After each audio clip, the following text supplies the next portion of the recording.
College का अपना सारा होमवर्क और बाकी काम निपटा के सो चुकी होती थी, लेकिन आज न जाने उसकी नींद कहां भाग गई थी।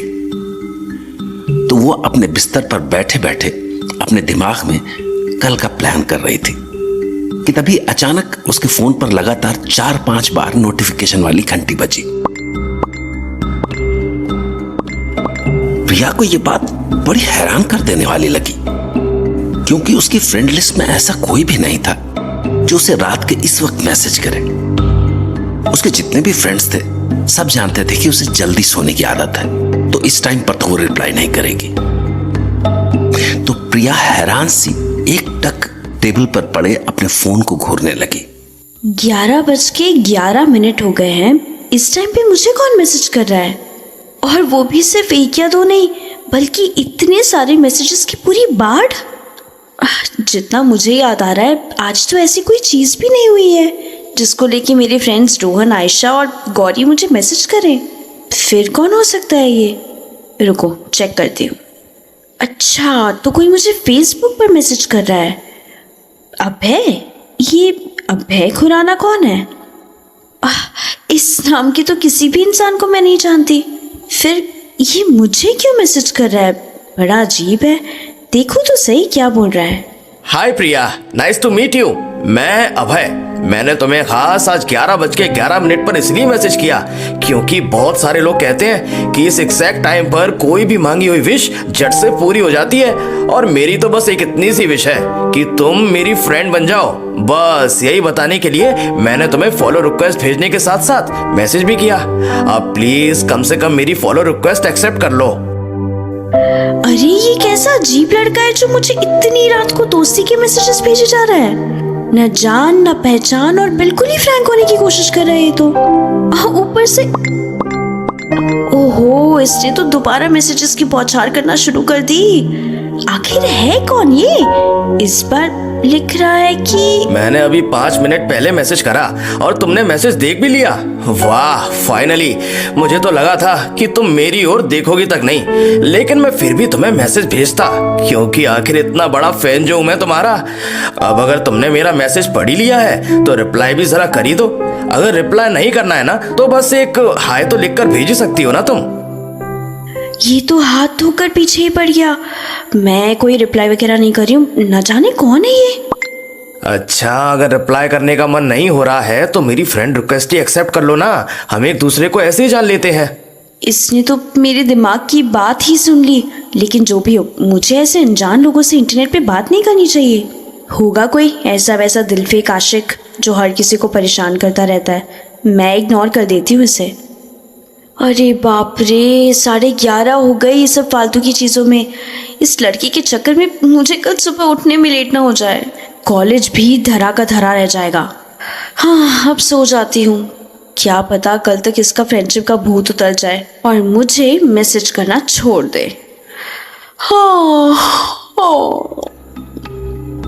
अगले दिन प्रिया दोबारा फिर से उसी वक्त यानी रात के 11 बजे फ्री होकर बैठी थी, तो उसके फोन पर मैसेज वाली 3-4 घंटियां एक बार फिर से बजी।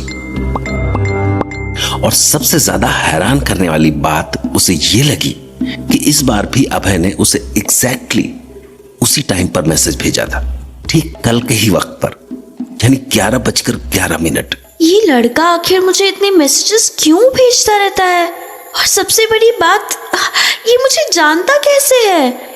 इसे मेरी ही प्रोफाइल क्यों मिली ऐसे मैसेजेस भेजने के लिए? गुड इवनिंग मिस प्रिया। आज दोबारा से आपका दोस्त 11:11 पर आपको परेशान करने आ गया है।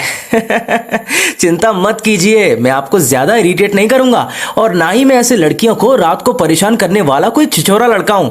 मैं ऐसे कभी किसी को मैसेज भी नहीं करता, लेकिन मुझे बस आपसे दोस्ती करनी है। आप बस रिप्लाई तो कर दीजिए। कब से मैसेज सीन किए जा रही हैं। ओह, आज फिर से शुरू हो गया इसका ड्रामा। उफ गॉड।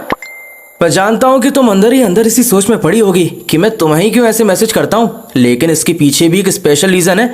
मैं ये तो तुम्हें बता चुका हूँ कि मैं तुमसे दोस्ती करना चाहता हूँ, पर बात सिर्फ फ्रेंडशिप की नहीं है। मैं तुम्हारा बहुत ही बड़ा फैन हूँ। तुम जो अपने फेसबुक पेज पर एक ही रोमांटिक सीरीज का हर दिन अलग अलग एपिसोड लिखती हो ना, मैं ना जाने कब से उसे पढ़ता आ रहा हूँ। मानो या ना मानो, तुम्हारा नया पोस्ट किया हुआ एपिसोड पढ़ना मेरे दिन का सबसे बेस्ट पार्ट होता है। तो जब से मैंने वो कहानी पढ़नी शुरू किया ना, मैं सिर्फ तुम्हारे काम का ही नहीं बल्कि तुम्हारा भी फैन हो गया हूँ। मुझे ऐसा लगता है कि हमारे व्यूज बहुत मिलते हैं, और अगर हमारी दोस्ती हो गई ना तो हमारी खूब जमेगी। अब तो मैंने तुम्हें इतना लंबा चौड़ा रीजन भी दे दिया है, अब तो कम से कम मेरे मैसेज का रिप्लाई कर दो। आज रात भी मुझे ऐसे सीन पर छोड़कर कहीं सोने मत चली जाना। कैसा छिछोरा है, ये तो पीछे ही पड़ गया। लेकिन मैं भी इतनी जल्दी पिघलने वाली नहीं हूँ। मैं इसे रिप्लाई करूंगी ही नहीं, और रिप्लाई तो छोड़ो, मैंने इसके मैसेजेस देखने भी नहीं है अब। तो न तो प्रिया ने 2-3 दिन तक फेसबुक खोला और न ही अभय बाज आया। लगातार वो एग्जैक्ट रात के 11:11 पर मैसेज करता रहा। तो इस तरह मैसेज पाइल होते जा रहे थे, और ये देख के प्रिया को भी थोड़ा अजीब सा लगने लगा।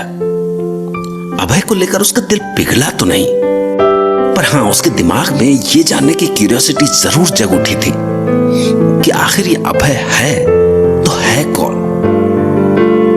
तो जब इस रात भी उसे अभय का मैसेज आया, तो फाइनली उसने उसे खोल के देखा। अरे प्रिया जी, कहाँ गायब हो गई हैं आप? कहीं तुम मुझसे नाराज तो नहीं हो गई हो? हाँ, क्योंकि तुमने तो 2-3 दिन से मेरे मैसेज तक पढ़ने छोड़ दिए हैं। मैं एक रिप्लाई तो मांग रहा हूँ बस तुमसे, और रिप्लाई भी छोड़ो, मेरी फ्रेंड रिक्वेस्ट ही एक्सेप्ट कर लो ना। इतनी भी क्या नफरत है तुम्हें मुझसे? अगर दोस्त नहीं तो अपनी कहानियों का फैन समझ के मुझसे बात करनी शुरू कर दो। मैं सचमुच तुम्हें ज्यादा परेशान नहीं करूंगा। अब ऐसे चुपचाप बैठने से कुछ नहीं होगा। मुझे ये जान के ही रहना है कि अब आखिर ये है कौन, और मुझे हर रात ऐसे मैसेजेस क्यों भेजता है। आज तो लगता है इसे रिप्लाई करना ही पड़ेगा। मैसेज में लिखती हूँ, कौन हो तुम, लिख दिया। अब सेंड।